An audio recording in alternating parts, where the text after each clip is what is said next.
You awake on the edge of a murky river, the desolate shore stretching on in both directions for seemingly eternity. As you gain your bearings and look around, you find you are not alone. Others surround you, standing on the banks in quiet stillness.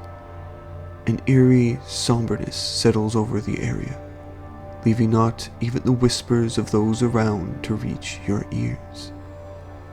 Off in the rolling mist that lurks over the waters, you see a lone light appear. It gets closer, the shadow of a figure coming into view, until at last you see it. A lithe form, robed in black and dirty rags on a boat. You approach, instinctually knowing it is your turn. The figure holds out a hand to you expectantly. You reach towards your mouth, and eyes widening in horror as you find it empty. Terror dawning on you as you realize you have no way to pay the ferryman. He shakes his head and drifts slowly away on his boat. The cold of the fog settles into your form, a chilling despair that matches your heart. You look off at the eternity of the riverbed before you, and you know you will be forced to walk these shores for many decades to come.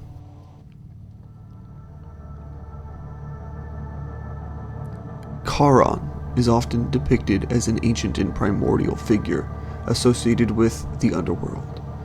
Tall, lithe, almost decrepit in appearance, sometimes he is an emaciated man, sometimes a skeleton in form, or even something wholly different. Regardless, he is the pilot of his boat, the Stygian Passage. Stygian referring to the River Styx, the river of the Underworld connecting the mortal realms and that of Hades.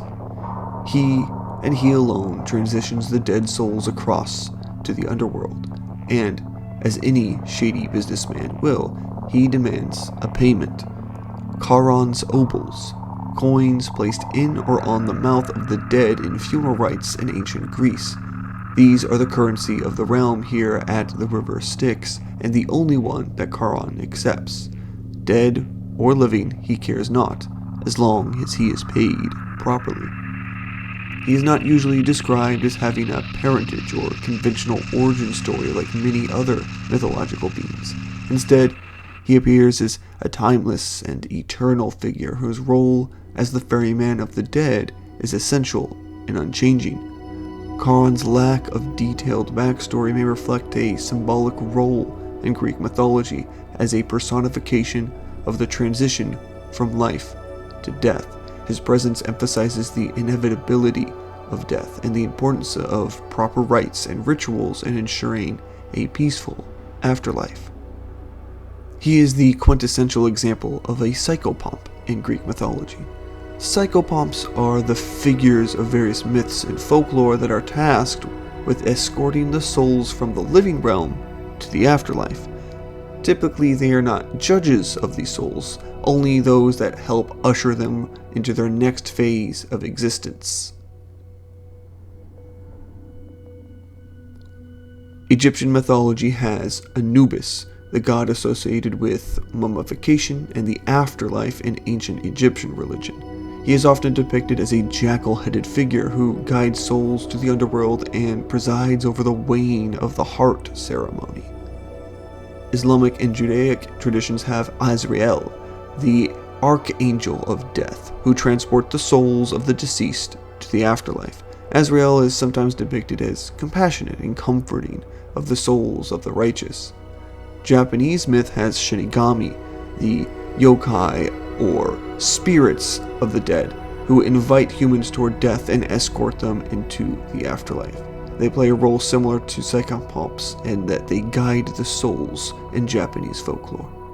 Mexican religion has Santa Muerta, or the Holy Death, is a folk saint in the popular religion who is believed to be a psychopomp, guiding souls and ushering them to and fro on the afterlife, especially in situations of sudden or violent death. Mesopotamia had Ereshkigal, the Sumerian god of the underworld. She rules over the land of the dead and oversees the souls of the deceased, ensuring their proper placement in her lands.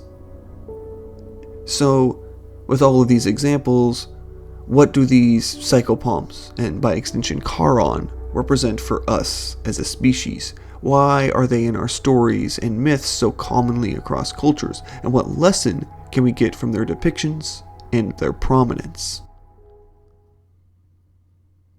Well, the first is compassion and empathy. Many psychopomps, such as Azrael in Judeo-Christian tradition, or Anubis in Egyptian mythology, are portrayed as compassionate guides who help souls navigate the transition from life to death. In contemporary society, the concept of psychopomps can remind us of the importance of compassion and sympathy towards those who are nearing the end of their lives, who are grieving the loss of their loved ones. It encourages us to support and guide others through difficult transitions with kindness and understanding.